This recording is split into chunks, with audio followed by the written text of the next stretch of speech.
invito a que busquen su Biblia en Lucas 2, del 1 al 9, Lucas 2, 1 y 2, perdón. Hoy no hay bosquejo, pero sí, para los que gustan de tomar apuntes, vamos a citar los versículos. Lucas 2, 1 y 2.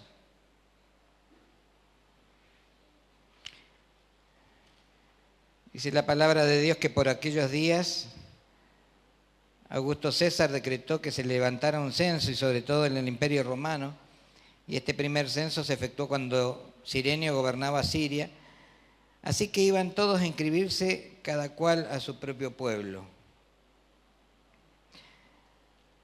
Había un acontecimiento social que los convocaba a estar en un lugar determinado.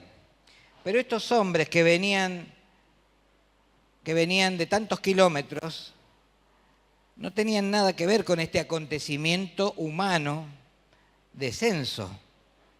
Ellos estaban siendo guiados por una revelación espiritual que les indicaba una tarea y un lugar.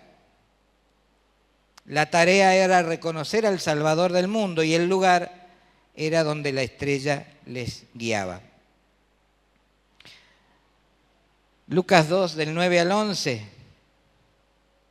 o del 8 en adelante, dice que en esta misma región habían unos pastores que pasaban la noche en el campo y turnándose para cuidar los rebaños. Sucedió que un ángel del Señor se les apareció, y la gloria de Dios los envolvió en su luz, y se llenaron de temor. Pero aquel ángel les dijo: no tengan miedo, miren que les traigo buenas noticias que serán motivo de mucha alegría para todo el pueblo. Hoy les ha nacido en la ciudad de David un Salvador, que es Cristo el Señor. Él les servirá de señal. Esto les servirá de señal. Encontrarán a un niño envuelto en pañales y acostado en un pesebre. De repente apareció una multitud de ángeles del cielo que alababan a Dios y decían: gloria a Dios en las alturas, y en la tierra paz a los que gozan de buena voluntad. Cuando los ángeles se fueron al cielo, los pastores se dijeron unos a otros: vamos a Belén a ver esto que ha pasado y el Señor nos ha dado a conocer. Así que fueron deprisa y encontraron a María y a José y al niño que estaba acostado en el pesebre. Cuando vieron al niño, contaron lo que les había dicho acerca de él. Y los pastores decían, y lo que los pastores decían. María, por su parte, guardaba todas estas cosas en su corazón y meditaba en ellas. Los pastores regresaron glorificando y alabando a Dios por lo que habían visto y oído, pues todo sucedió tal como se les había dicho. Estos pastores eran otros pastores que a veces en la historia bíblica no los hemos enfocado, no le hemos prestado mucha atención. Pero ocurre que Dios también está enviando ángeles, no envía a otras personas ni envía a profetas como en otros momentos, sino que envía ángeles personalmente, podríamos decir, y no uno, sino muchos ángeles, a presentarse a unos pastores que estaban cuidando sus rebaños. Y estos pastores reciben esta revelación. También reciben las indicaciones de que iba a venir el Mesías, el Cristo. Había nacido y que estaba en un lugar determinado, en un tiempo determinado, y ellos fueron a verlo.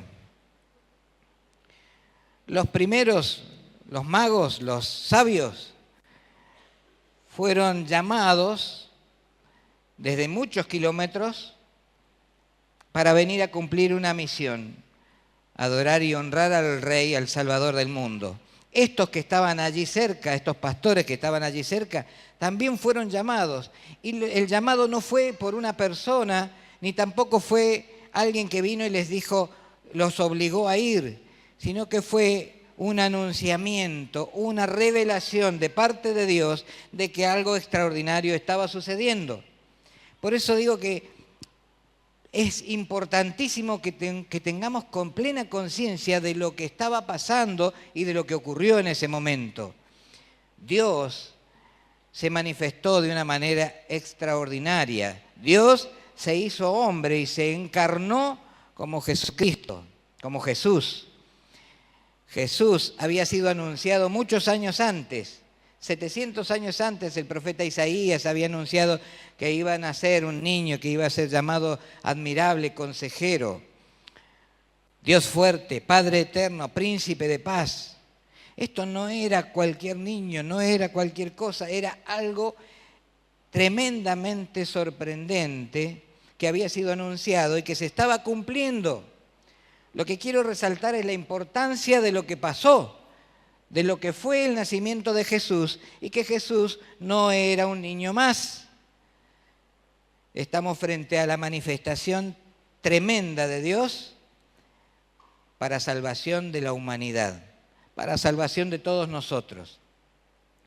Fíjense en que Dios se le presenta a estos pastores y estos magos, y los magos traen como regalo oro, incienso y mirra.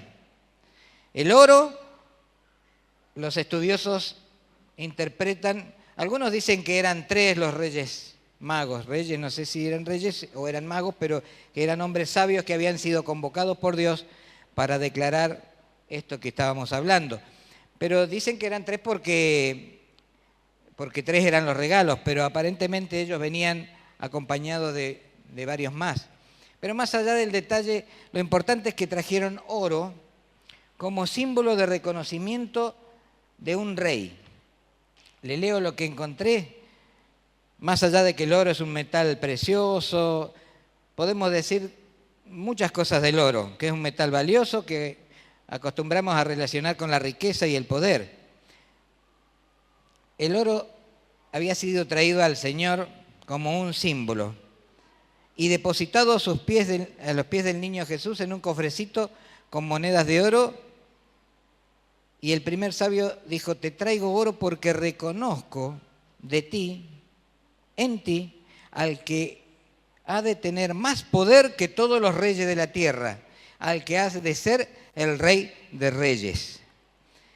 Este hombre, este sabio, estaba reconociendo la humanidad representada en este hombre, estaba reconociendo al que ha de tener más poder que todos los reyes del mundo, al Rey de Reyes, al que había sido anunciado proféticamente 700 años antes con ese título, Rey de Reyes.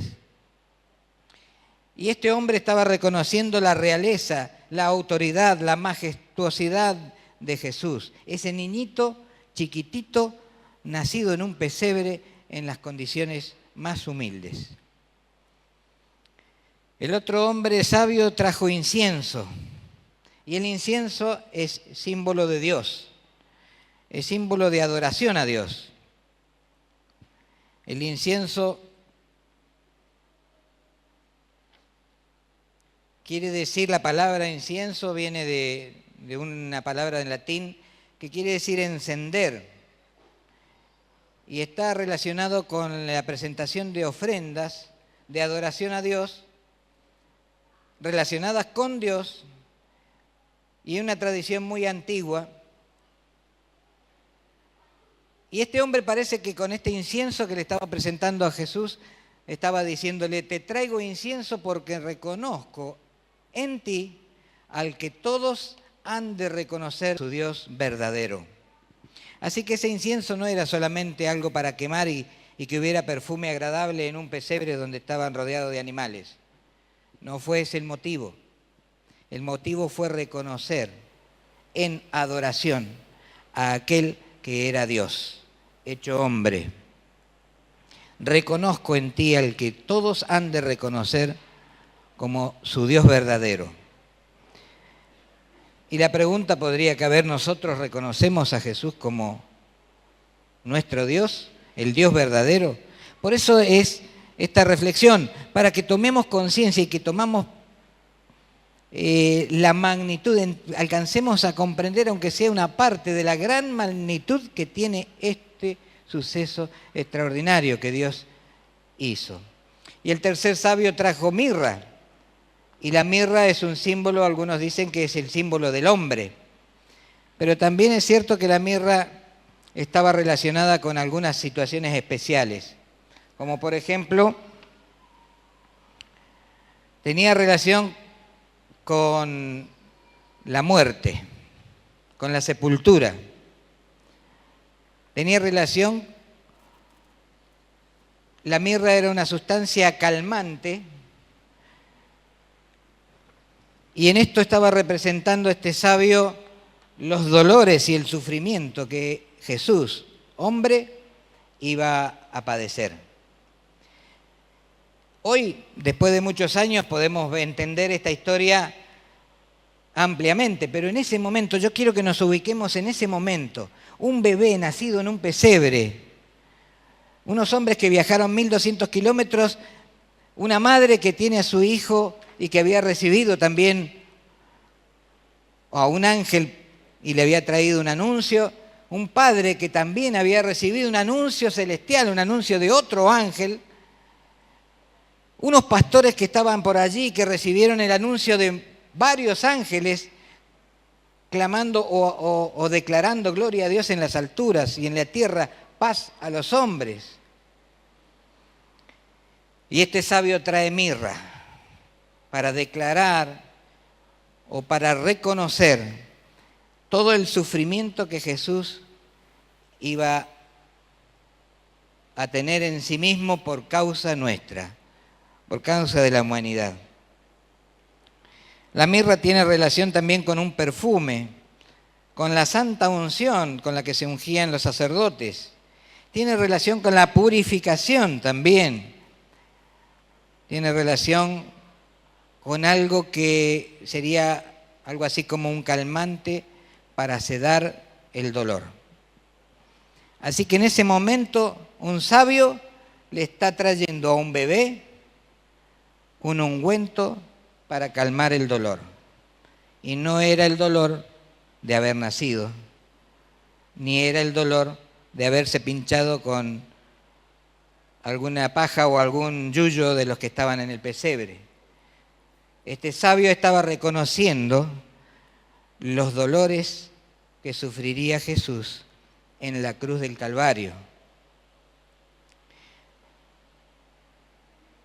Alcanzamos a descubrir todo lo que estaba siendo revelado en ese momento.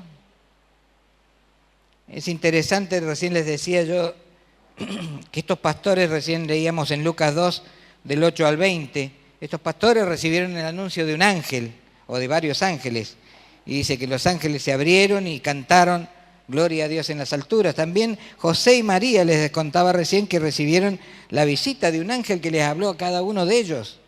En Lucas 1, 26 al 35, María recibe el anuncio de un ángel y le da las indicaciones, le dice, será Emmanuel, será Dios con nosotros. Le está diciendo que este es el Salvador, que Dios se encarnó, Dios dejó de estar al lado nuestro para estar en un hombre. Le está diciendo a José también que en Mateo 1, del 18 al 25, si quieren tomar nota, le está diciendo que no la abandone a María porque lo que está ocurriendo va más allá de las costumbres sociales, va más allá de un ritual familiar. Lo que está sucediendo es que el Salvador del mundo ha nacido, que Dios ha llegado, que Dios vino a rescatarnos, que Dios se ha hecho hombre en Jesús. ¿Saben? El ser humano ha sido creado y ha sido creado a su imagen y semejanza.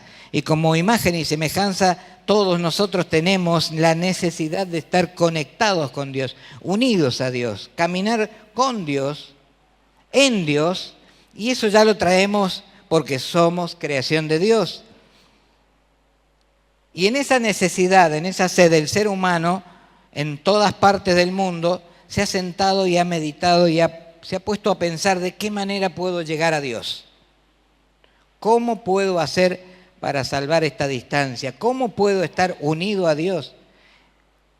Y entonces surgen las distintas religiones.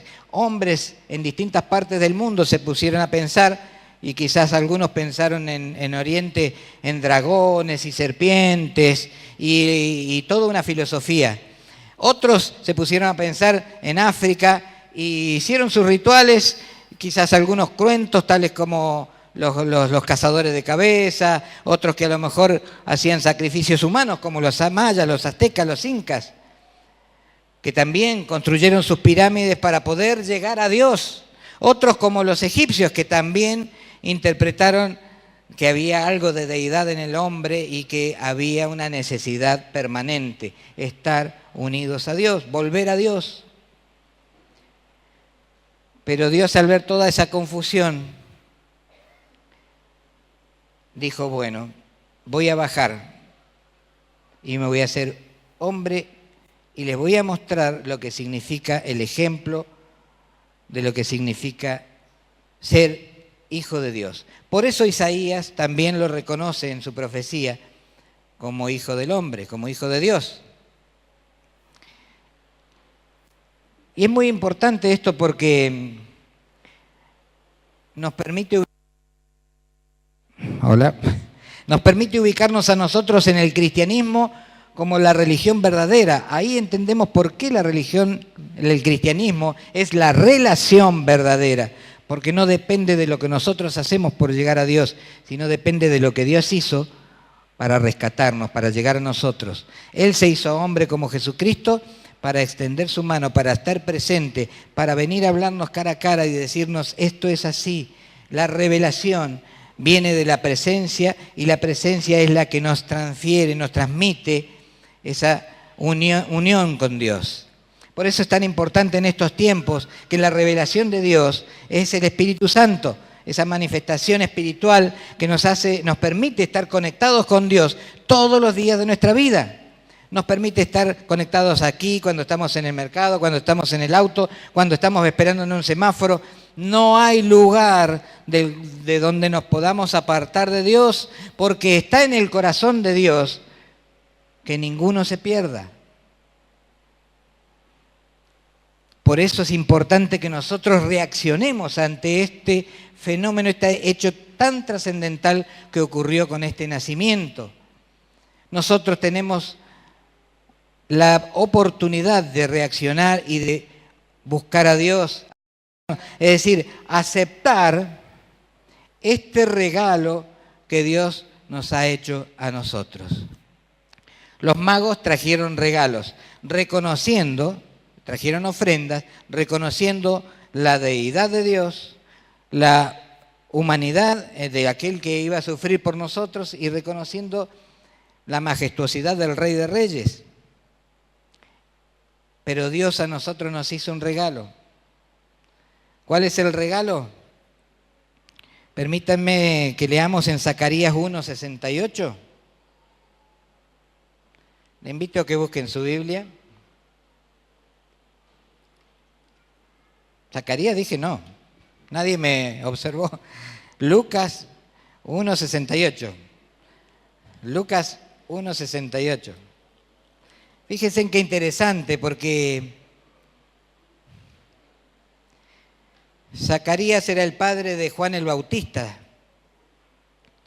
Y Juan el Bautista todos sabemos que nació para proclamar y para anunciar al que había de venir, para abrir camino. Y Zacarías, el padre, lleno del Espíritu Santo, profetizó. Traducido esto en castellano, diríamos que en una plena comunicación con Dios y entendiendo lo que Dios le estaba mostrando, dijo de Dios: bendito sea el Señor Dios de Israel. Les dije Lucas 1:68 en adelante. Porque ha venido a redimir a su pueblo. Nos envió un poderoso Salvador en la casa de David su siervo, como lo prometió en el pasado por medio de sus santos profetas, para librarnos de nuestros enemigos y del poder de todos los que nos aborrecen, para mostrar misericordia a nuestros padres al acordarse de su santo pacto.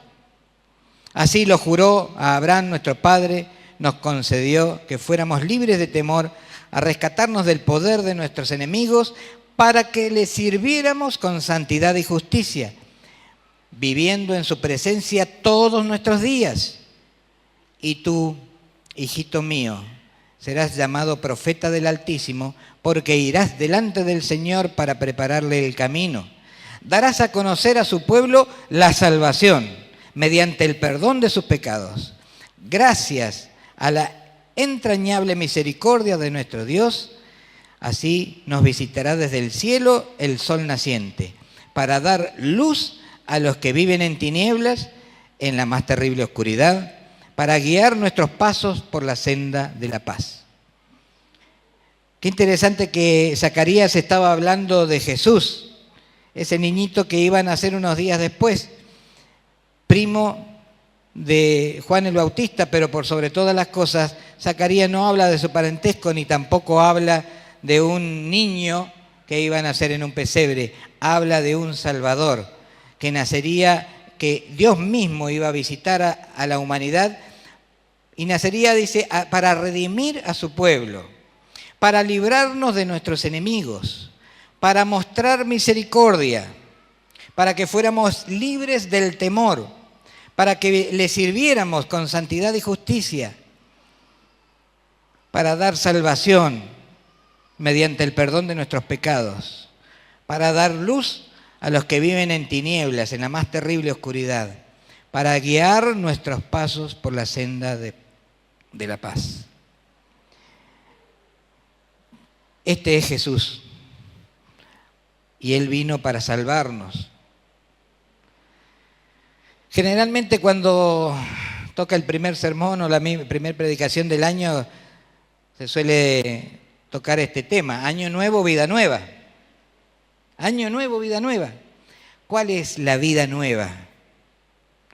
Dios nos está hablando y nos está mostrando que esta es la vida nueva. Él para esto vino, para darnos vida nueva. Para esto vino Dios. El diablo vino para matar, hurtar y destruir. Pero Jesús vino para deshacer las obras del diablo, para darnos vida en abundancia, para darnos redención, para liberarnos de nuestros enemigos, para darnos misericordia, para que seamos libres del temor, para que le sirvamos en santidad y justicia, para traer salvación mediante el perdón de nuestros pecados, para dar luz a los que viven en tinieblas y para guiar nuestros pasos por el camino de la paz. Así que podríamos decir, bueno, feliz año, feliz 2015, año nuevo, vida nueva. Pero ¿cuál es la vida nueva? Podríamos representarlas quizás en este papel. Este papel, de allí no alcanzan a leer, pero está escrito y tiene muchas palabras. Quizás estas palabras podrían representar nuestra vida hasta el 2014. Quizás estas palabras podrían decir lo que fuimos, lo que hicimos, lo que pensamos, lo que dijimos.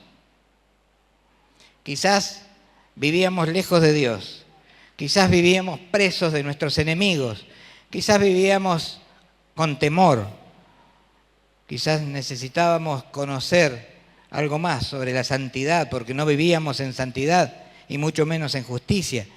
Quizás había algo en nosotros que nos impedía tener salvación por no haber reconocido a Jesús.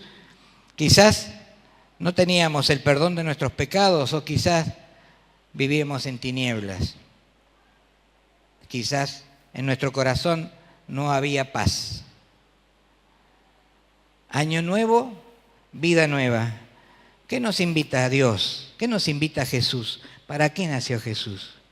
Jesús nació para que demos vuelta a la página.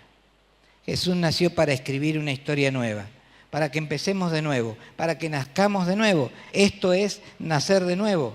Nicodemo se presentó ante Jesús, un sabio, un hombre entendido de la palabra, y le dijo, ¿qué tengo que hacer?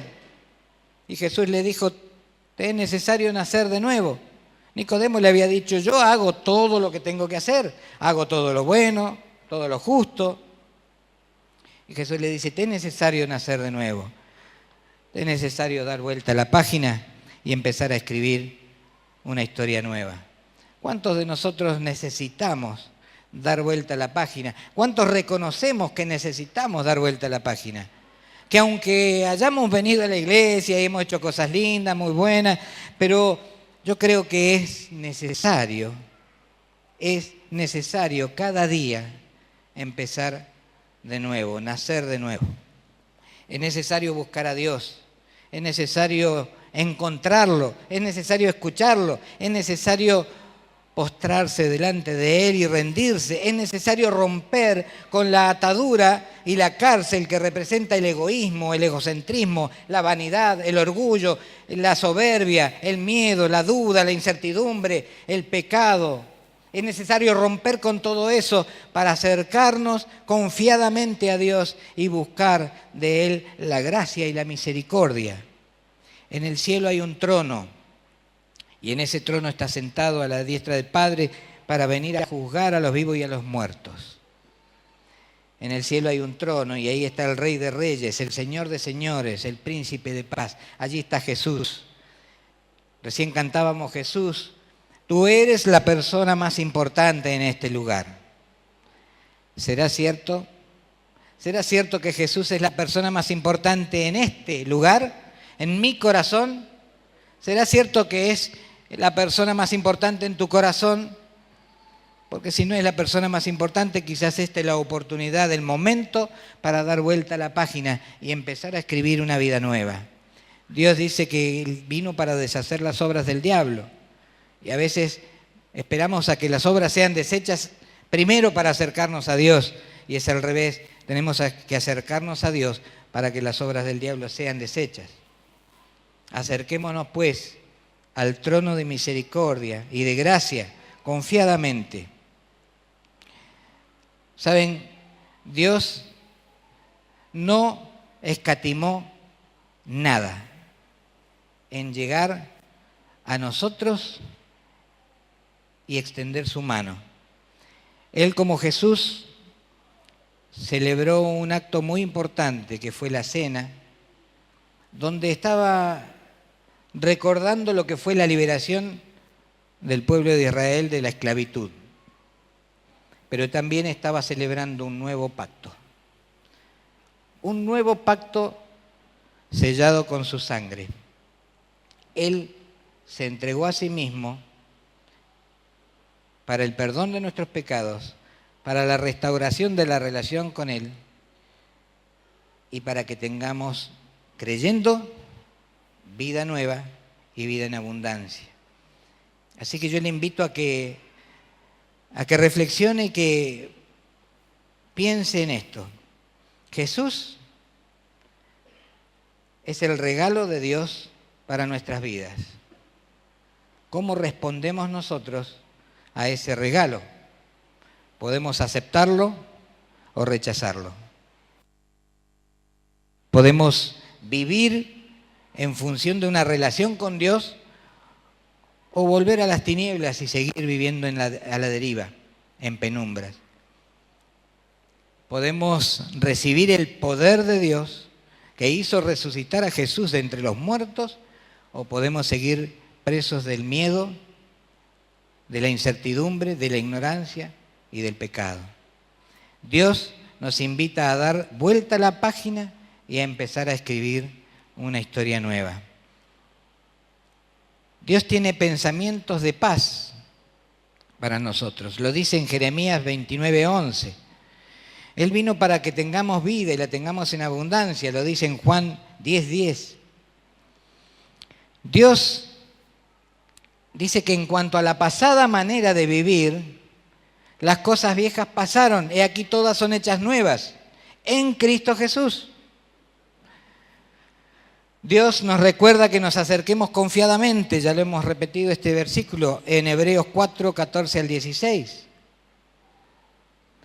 Dios dice que trae para nosotros nueva vida en Gálatas 5, 13 hasta el 6, 10. Y Dios dice que hagamos pacto. En Hebreos 10, del 16 al 18. Le invito a que lo busque. Hebreos 10, del 16 al 18.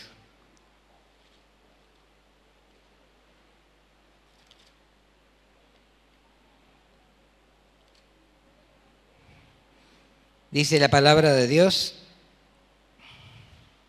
este es el pacto que haré con ellos. Después de aquel tiempo, dice el Señor, pondré mis leyes en su corazón y las escribiré en su mente. Después añade, y nunca más me acordaré de sus pecados y maldades, y cuando estos han sido perdonados, ya no hace falta otro sacrificio por el pecado.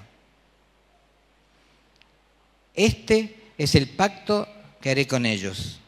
Pondré mis leyes en su corazón y las escribiré en su mente. El objetivo es el perdón y lo reafirma: nunca más me acordaré de sus pecados. Y eso representa dar vuelta a la página. Dios también está dispuesto a dar vuelta a la página. Dios también, en la lista de nuestros pecados, Él las exhibió públicamente en la cruz del Calvario y las perdonó. Y nos limpió de pecado. Y Él dice, nunca más me acordaré. Lo que está diciendo es, la página está en blanco. Y ahora está en nosotros el poder vivir una vida nueva y una vida abundante. Así que yo le invito a que reflexione sobre esto, a que si gusta, cierre sus ojos para no distraerse, pero a pensar en lo que representa, en lo que significa este momento trascendental, este nacimiento que acabamos de ver en el video, esta situación en la que Dios anunció a través de ángeles, no a través de personas, sino a través de ángeles. Fue un anunciamiento, una anunciación celestial que anticipó la llegada de Jesús. Emmanuel, Dios con nosotros, para traer restauración en la relación con Dios y el perdón de nuestros pecados, para darnos vida eterna. Le invito a que cierre sus ojos y que reflexione un instante y que piense cómo ha sido su 2014, 2013, 2012, todo lo que sigue para atrás. Y sabe, Dios no está tan entusiasmado con que miremos para atrás. Sí nos permite recordar lo que hemos vivido para que aprovechemos de la experiencia y aprendamos. Pero Dios nos invita a mirar hacia adelante. Dios nos dice, recuérdales el pasado para que aprendan, pero muéstrales el futuro proféticamente para que vean lo que tengo preparado. Dios tiene preparado para nosotros cosas maravillosas. Que si no fuera porque tenemos que estar unidos a Él, no las alcanzaríamos jamás. Pero unidos a Él, nada será imposible. Dios quiere que hoy firmemos un pacto con Él, que hagamos un acuerdo, que lo busquemos y nos unamos a Él, que reconozcamos en ese niñito a Emmanuel, Dios con nosotros, que le pidamos perdón por nuestros pecados, que le demos gracias y que vivamos unidos a Él. Así como estamos ahora orando, si hay alguien que siente en su corazón la necesidad de que esto sea así, de estar unidos a Dios, de firmar un pacto, de sellar un pacto, de estar de acuerdo, en un común acuerdo con Dios, para estar unidos y que se cumpla la palabra de Dios que dice que pondré en sus corazones mi palabra y mis leyes, y será para perdón, y nunca más me acordaré de sus pecados. ¿Será necesario en esta mañana quizás que nos presentemos de esa manera delante de Dios y que le digamos, acá estoy, clamo a vos, te ruego, Dios, que me perdones y que me purifiques, que me limpies de todo pecado? Acepto este regalo, acepto esta bendición, acepto esta relación de estar unidos a vos por el resto de mi vida. Si estás sintiendo esto en tu corazón, ponete de pie para manifestarlo, para que con un acto concreto puedas rendirte a los pies de Cristo y que de esa manera se selle un pacto con Dios.